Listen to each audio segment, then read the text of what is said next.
आप लोग जानते हैं पिछले 24 आवर्स में यहाँ पकड़ धकड़ का माहौल फिर से स्टार्ट कर दिया है with a lot of intensity. हमने देखा कठुआ में हाउ अ 25-year-old मैन जिनका नाम मक्खन दिन है, उनको पहले जो SHO हैं कठुआ के उनने उठाया, ब्रूटली डिह्यूमनाइज करके टॉर्चर किया। After that when he was release from custody, ये जो मक्खन दिन हैं जो बस 25 साल के लड़के थे, उनने मॉस्क के सामने एक वीडियो बनाया जिसमें उनने कुरान हाथ में पकड़ के कहा कि मिलिटेंट तो छोड़ो, I can not even think of being a militant, मेरा किसी भी मिलिटेंट के साथ नाता तक नहीं है।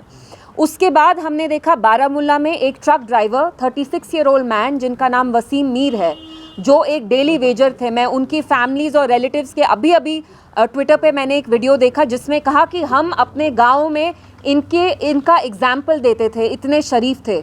हमने देखा कैसे आर्मी ने उनको एक वाइल्ड गूस चेज़ पे, पहले तो मेरी समझ में नहीं आता, आप कहते हैं कि कोई सिविलियन को आपने वाइल्ड गूस चेज़ में 24 किलोमीटर्स चेज़ किया and then when you are targeting the tyres, आप उनके ट्रक ड्राइवर के टायर्स को डिफ्लेट करना चाहते हैं, वो गोली उनको कैसे लग गई and how was he killed, how was he fatally killed. And I also want to ask the army कि आपने अगर उनका ट्रक सीज किया तो आपको उनके ट्रक में से क्या मिला। और जो कठुआ में भी किलिंग हुई है, आप कह रहे हैं उनने सुसाइड कमिट किया है, बट ये हम सब जानते हैं कि जो विक्टिम भी थे उनने भी एक वीडियो बनाया जिसमें वो रोते रोते कहते हैं कि मुझे कैसे इनने डिह्यूमनाइज किया, मेरा कैसे टॉर्चर किया।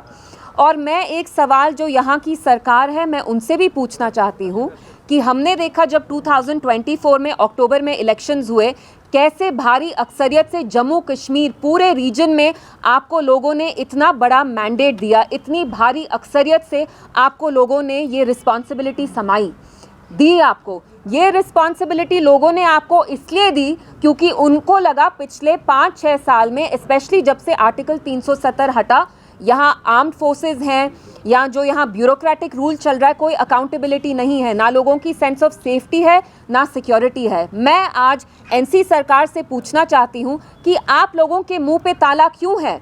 अगर आप हमारे लोगों को sense of safety and security नहीं दे सकते तो आप कुर्सी पे क्यों आए हैं? क्योंकि जब LG साहब की यहाँ एडमिनिस्ट्रेशन थी तब भी सेम माहौल था, पकड़ धकड़ का माहौल था। यहाँ जो इतनी सारी एजेंसीज़ हैं, वो SIA हो, नई एजेंसीज़ हो, पुरानी इंटेलिजेंस एजेंसीज़ हो, वो किसी को भी OGW करार कह के, हाइब्रिड मिलिटेंट कह के उठाते थे, टॉर्चर करते थे। हमने देखा राजौरी पुंछ में दिसंबर 23 में आर्मी ने कैसे कोल्ड ब्लडेड तरीके से कितने सिविलियंस को वहाँ मारा, जो वहाँ इंक्वायरी भी हुई। Caravan has just done a story on it. So I want to ask the government कि पहले और अब में क्या फ़र्क है? 50 MLA होने के बावजूद भी आप यहाँ के लोगों को इज्जत नहीं दे रहे, उनको सेंस ऑफ सिक्योरिटी नहीं दे रहे, उनकी डिग्निटी नहीं दे रहे, तो आपको लोगों ने यहाँ क्यों चुना? आपको यहाँ लोगों ने इसलिए चुना ताकि आप यहाँ एक सेंस ऑफ अकाउंटेबिलिटी दे, एक रिलीफ दे। जैसे पहले यहाँ 5-6 साल में ह्यूमन राइट्स वायलेशंस होते आ रहे हैं, वो कहीं ना कहीं रुक जाते, अकाउंटेबिलिटी आती। लेकिन हमने देखा पिछले 2 दिन में कैसे दिन दहाड़े 2 लड़कों को मारा गया है, कोल्ड ब्लडेड मर्डर है, वो कठुआ हो या वो यहाँ बारामूला में हो, वसीम मीर जिनको शूट किया आर्मी ने। और मेरा आर्मी से सवाल है, जो हमारी यहाँ पुलिस है उनसे सवाल है, क्या आप OGW, militant, hybrid militant terminology, ambiguous terms use करके हम सबको मिलिटेंट करार ठहराएंगे? क्या यहाँ पे सारे बैठे हुए लोग हम क्या मिलिटेंट हैं? How is it fair? हमने देखा है आर्मी में, पुलिस में कुछ officers are the black sheep, वो कैसे ह्यूमन राइट्स वायलेशंस करते हैं, लेकिन फिर भी I say you cannot paint everybody with the same brush. So my question to the police, my question to the armed forces is that how can you dub every Kashmiri as a militant? How can you paint all of us with the same brush? Are we all militants here? For how long will you keep exploiting this unbridled impunity that you have, whether it's through ASPA, whether it's through other laws that give you a wide scope of these powers, कि आप किसी भी लड़के को जाके गांव में से उठाते हैं, कहते हैं फलाना है, हाइब्रिड मिलिटेंट है, OGW है। कब तक आप ये टर्मिनोलॉजी यूज़ करते करते हमारे नौजवानों का खून बहाएंगे? जब हम ये नहीं कह सकते कि all police is full of black sheep, how can you paint all Kashmiris as militants? And मेरा फिर से NC सरकार से यही सवाल है कि आज आपके मुंह पर ताला क्यों है? आपके 50 MLA किस लिए आपने लिए? ताकि आप आज मुंह बंद करके बैठें? जब हमारे नौजवानों का खून बह रहा है, जब 25 साल के लड़के को पुलिस टॉर्चर करती है and then he is found dead. यहाँ बारामूला में वसीम मीर हैं जिनको आर्मी ने मारा, and I want to ask them what did you find from the truck, has any evidence been found? I am pretty sure they won't find anything. तो मेरा मकसद यहाँ आने का यही था, मैं आपसे बात करना चाहती थी। हमारे जो जम्मू कश्मीर की पूरी आवाम है, वो नौजवान हो, बुजुर्ग हो, there is a gripping sense of fear, insecurity, there is no sense of safety, there is no sense of dignity. और जो 3 महीने पहले एलजी सरकार में चल रहा था, एडमिनिस्ट्रेशन में सरकार, एनसी सरकार बनने के बाद भी आप देखिए, the chief minister being the head of the state has not issued a single statement condemning either of these killings. So I want to ask them, आपकी तो हिस्ट्री रही है एनसी की, जब से आप 40s में 1947 में NC has normalized every act of betrayal that has been heaped upon the people of Jammu and Kashmir.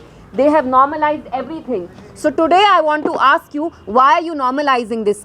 कुर्सी के लिए आप यहाँ के लोगों को कितना जलील करेंगे? पहले तो हमारा अपना प्राइम मिनिस्टर था, झंडा था, कानून थे, आइन था, आज देने को कुछ नहीं है।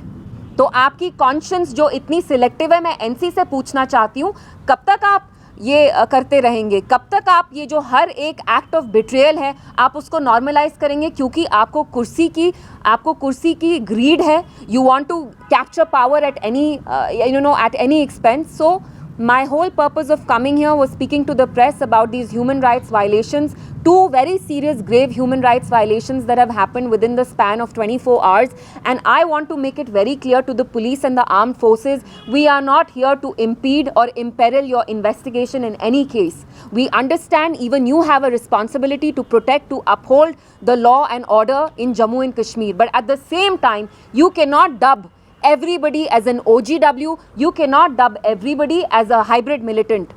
यहाँ पे होम मिनिस्ट्री क्लेम करती है कि नॉर्मल सी, तो ये कैसी नॉर्मल सी है कि आप हम सबको शक की निगाह से देखते हैं? आप कब तक हम सबको शक की निगाह से देखेंगे? आप तो कहते हैं 370 हटाने के बाद यहाँ इंटीग्रेशन हुआ, तो ये कौन सी इंटीग्रेशन है? इमोशनल इंटीग्रेशन कहाँ है जब आप हमें ऐसी गंदी शक की निगाह से देखते हैं? तो मैं यहाँ आके यही कुछ बातें आपसे करना चाहते थे। बेहतर कि अगर आप ये सवाल हमसे पूछे, एलजी साहब के पास जाइए, क्योंकि इट्स वेरी अनफॉर्चुनेट, लोगों ने भारी अक्सरियत से एनसी को इसलिए नहीं लाया ताकि वो आके ये बहाना मारते रहें और आपस में ये लोग फुटबॉल खेलें। Our lives are too precious, we are not going to get into all this कि होम हमारे अंडर नहीं है। अगर होम आपके अंडर नहीं है, what stops you from questioning this government from the LG?